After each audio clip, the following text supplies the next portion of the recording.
radically expressionistic exegurge comprising divagations into Heideggerian hermeneutics. Hermes we state vaguely as a special personality type which within the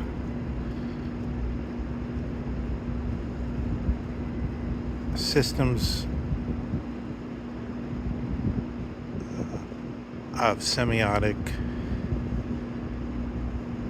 fields detectable in the Rig Veda and in the Homeric Iliad, as the Harvard School calls it, Homeric, in a parentheses I say because they put the emphasis on the composition by rhapsodes or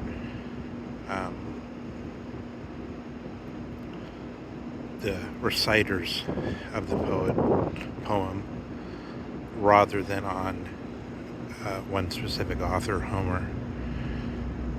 Therefore, on this these studies of the Albanian remaining sort of medieval troubadour tradition of reciting these long poems, therefore they call it Homeric rather than Homer's. It's a tradition rather than the work of a particular genius, according to them. In these clusters, we come to discover a difficulty that we take profoundly, which is that if the Greek thought, actually, far from what we're told according to, as it were, a chauvinistic Prussian tradition, forces upon us as the moment, the so-called first beginning, in both in Husserl and Heidegger continues to use that language, referring to either Anaximander or possibly this Alsace Wasser, this Thales. But in either case, they say this is where the theoretical consciousness, which is the essence of Western thinking as the thinking which goes along with the notion of the uniformity of nature and with eternal repetition of the same, or verity, as so far as this is the origin of that, it radically turns away and doesn't notice the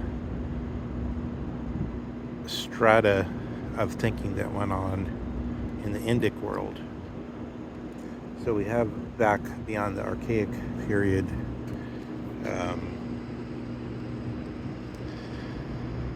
in the Mediterranean, this Sanskrit, which is a hieratic language, a priestly language, and also an elite language. So that we have a language which is, we can only, by a weak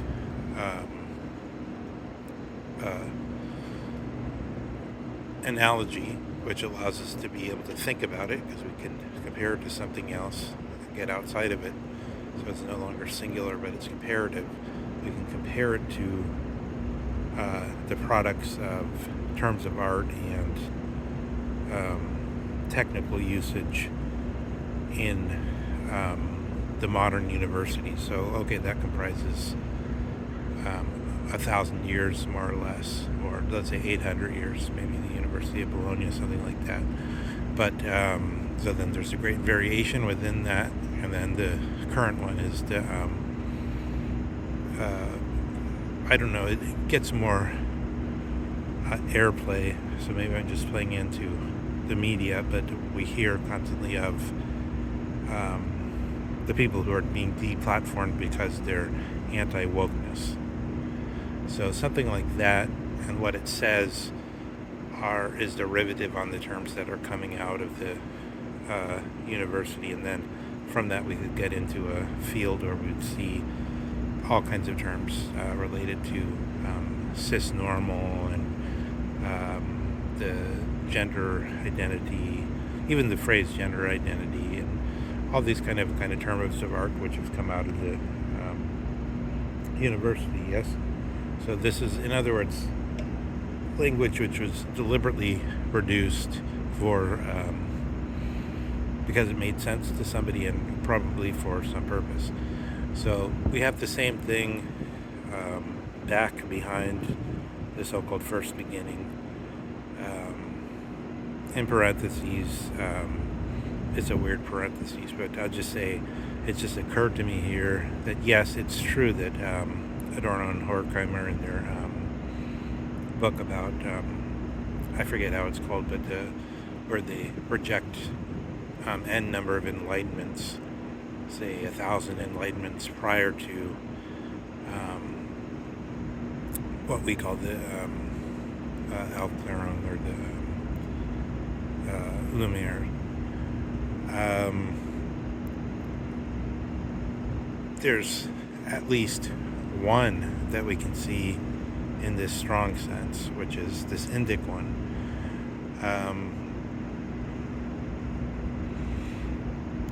We know that because we know that this is not the Koine or the common language, but the common people in I forget how that culture is called, but it's something to do with Sindhu culture or something like that. It's something that through linguistic lapse, as it were, changed from Hindu to Sindhu, but somewhere in that Indic river, in the sort of northwest of the Indus, where the Indus is, this civilization which thrived for a time and then somehow mysteriously disappeared. Of course, our records from that age are very poor. I give, in order to make that more cogent, the recent controversy about the so-called Doric invasion, which was based only on one major attestation, which wasn't archaeological but was based on the change from the worship of some kind of deity which was called something like Hippos or something like that, and Hippos became Poseidon.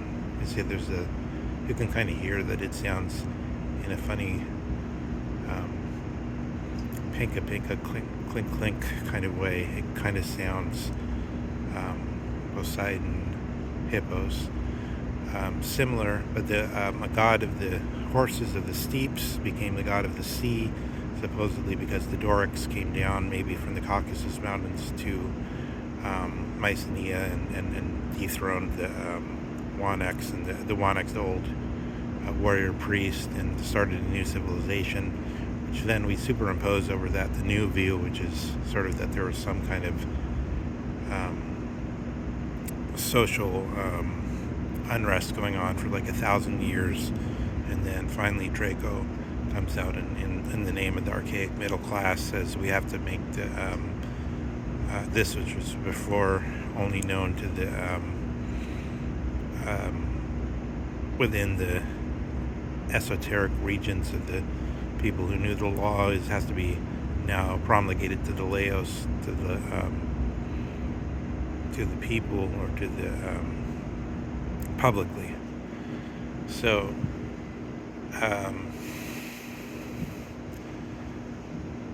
from this Indic supposed enlightenment before the so-called Greek miracle, we see something where technical terms are coming into use. In other words, people are having deliberate discussions, trying to discover something, and these technical terms then go over and become part of the language. So it's what got me started on this. Again, yes, it's very expressionistic, but maybe we can discover something before the people who have their sort of the wires behind the AI come to power, if that's going to happen, or whatever is now happening in the current global situation. I can see. Let's try to look at a specific moment in Heidegger. So in Heidegger, let's take Heidegger as René Descartes, so far as René Descartes occupies the entire meaning of the statement cognito ergo sum. So Heidegger, and it appears also in Hannah Arendt, say this statement cannot be taken to mean that ergo means this present sense of that which proceeds from it is now here. Heidegger was born in Middle Europa, therefore Heidegger is ergo Heidegger is Middle European. Yeah, it's raining, ergo the ground is wet, or something like that. This sense that it would be saying something about the present. So Heidegger says even Descartes didn't mean that, and we have attestation to that in a letter. But why would that be so? Let's look at it from the linguistic point of view. So ergo actually comes from a Sanskrit construction, which means something more reminiscent of cyber. It's a kind of guidance or proceeding from, and it can split in this Latin usage of Descartes.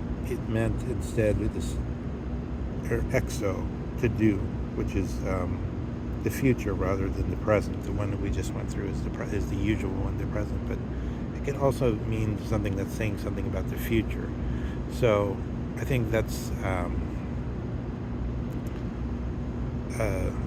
something we shouldn't forget in trying to think how Heidegger's thinking of this statement, which also appears in connection to his criticism of Bergson and Einstein, where he says Bergson says many things that are worthy, but he in his focus on what Descartes had already spoken on, which was the duration.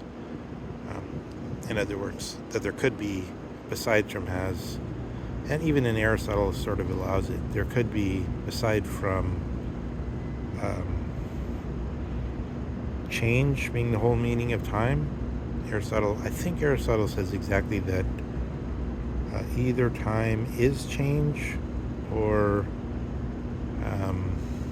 somehow like change is almost the same thing as time. I think he somehow leaves a little gap open. So if you do it that way, then you could think there's this other thing beside from change, which is remaining the same, and then you call that duration, and then anything can happen in that sort of Terence McKenna moment, the so-called duration. I think of the moment in the Pulp Fiction movie where they're resuscitating Uma Thurman, and then there's a slow motion, and then one of the characters with some tongue rings and nose rings, and says, she shows by the intoxicated look on her face that she's enjoying the drama of the whether the person is going to be revived or die. So there's duration and there's moving out of things, but Heidegger isn't talking about that. So we can know that, in fact, Heidegger isn't speaking of anything, according to Heidegger, that was already in Aristotle. So not merely movement, and not this almost in the sense of duration. He assumes that Aristotle is already, through his basic concepts of ousia and entelecheia, understood only this which was available to the most perfect form of seeing, which is nous. And therefore, on analogy with seeing taken as something, as it were, in the aorist or aorist tense, this continuous tense in the ancient Greek, he takes being as that which is purely available, as it were, to the pure mind, to use a sort of somewhat Nietzschean way of stating it. So we can rule both those out, and then we could say Heidegger, in speaking of the future, is speaking about something else, and at least here we can connect it to this word, which is both apparently properly used by Descartes in some letter to mean agenda, or mean something that's still in the future. And we can link it back to that to the Sanskrit, which is very interesting, because ergo then sounds a lot, as I mentioned, like steerage, or like cybernetics, so that we could even say here is the moment where even though the arche and the telos haven't been identified as they were by the pre-Socratics, the language has prepared the possibility of thinking it that way. So basically, this means that rather than thinking in terms of a development in a world that casts shadows, where one thing moves to the next, and like a walking forward, we also, the arche gives us a foundation in a different axis, as it were. And the arche is what becomes, to make it much more clear, the total absence of being in the Catholic system, or in R.D. and Aristotle, because in Aristotle there's only lack of being or fullness, and then the lack or fullness of being, which is also then confusedly called the fullness of time, when it means perfection, for the reason that whether or not it's already in the Sanskrit, I don't know, but with the Greeks, it's very simple. It's just that the stars and the sky, which were studied attentively, were taken to be eternal, and they were compared to ourselves, who were passing away in time, or merely becoming. And so this is saying, how can those of us who are merely becoming become the same as the stars? Because after all, the stars move, right? So the stars move, but their movements are eternal recurrence of the same. This is exactly what Nietzsche is still meaning.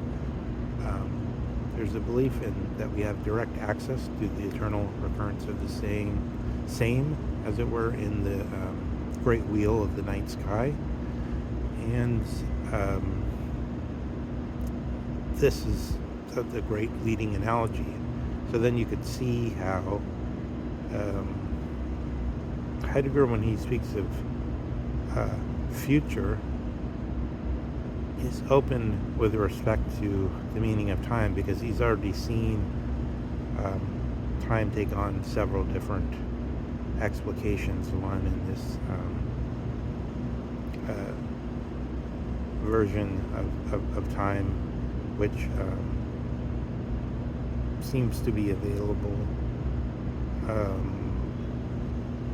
to the so-called natural attitude, as Husserl calls it, or the ready to hand kind of attitude when you're amongst when you assume you're there with objects that are touchable, the kind of natural attitude. And then, which is broken from when the forehand in height, or this availability notion, which Rousseau seems to speak of when he speaks of the first one who, as it were, drew some lines in the ground and said, "This is mine," the origin of private property, as it were. Because remembering that ousia, the word that we translated being, meant in a way property, and then this, as it were, conflated or interpreted as, in the translation, as Anwesen by Heidegger. But it's a little bit complicated because ousia as property in the ancient world did not mean, as it were, like fungible packages of capital or whatever. It meant somebody has set up a liturgy, which is a kind of, as it were, a public obligations to a certain things to be done. So in this case, a family with a lares, or a altar god, with specific pronouncing specific statements and carrying out specific actions, which then when people marry into that, they take on that same pattern of being, so that the ousia, or the quote-unquote real estate, is the defense of this, as it were. It's a specific, as it were, general statement of this, which everyone is given to understand in a specific way. And so that when we leap forward to the 20th century or the 21st century, we see a different meaning to real estate than ousia had at the time when it broke out of the hearth cults, which are still alive at the time, and it actually, according to Peter Brown, still remained well into the Christian period, were active and coming into contact with the res publica, or public thing, and a storm of concomitant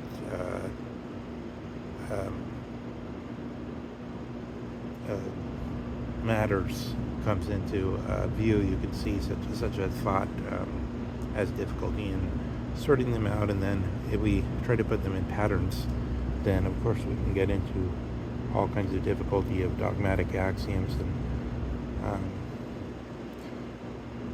historiology, ultimately, because we're trying to describe what happened in the past. So I just wanted to put that out there like that in terms of the ergo, so far as it can mean this something like agenda or to do, is thinkable in terms of Descartes' usage of the cognito, ergo est.